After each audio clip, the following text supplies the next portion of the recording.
Hello बच्चों, let's see the following question. Question है, mention some therapeutical applications that are related to biotechnology.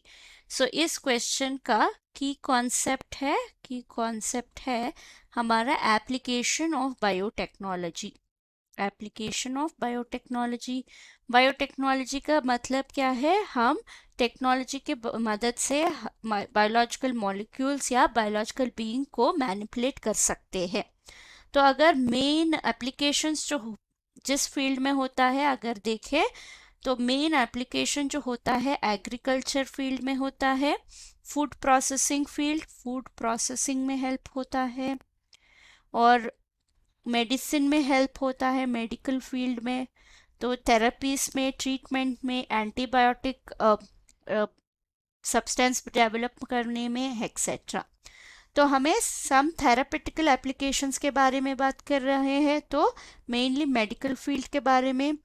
पहला पहला जो application है वो है recombinant insulin production. Recombinant insulin, हमें पता है इंसुलिन एक मेन हार्मोन है जो ब्लड ग्लूकोज लेवल को रेगुलेट करता है, regulates blood glucose level. Correct. So इस इंसुलिन का अगर प्रोडक्शन नहीं हुआ तो क्या होगा? इन एब्सेंस क्या होगा? हाई ब्लड शुगर लेवल हो जाएगा, हाई ब्लड शुगर। इसको कंट्रोल करने के लिए हमें इंसुलिन चाहिए।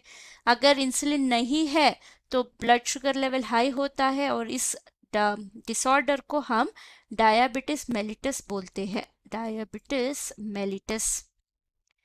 तो इसीलिए हमारा बॉडी इंसुलिन प्रोडक्शन अभी अगर नहीं किया तो हमें डायबिटीज हो जाएगा।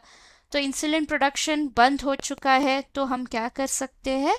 हम माइक्रोब्स के हेल्प से इंसुलिन को प्रोड्यूस कर सकते हैं। तो इकोलाई बैक्टीरिया जो है, इसमें प्लाज्मिड इंसर्ट करके हम इंसुलिन प्रोडक्शन करते हैं। यह है पहला एप्लीकेशन। सेकंड इंपॉर्टेंट एप्लीकेशन है जीन थेरेपी।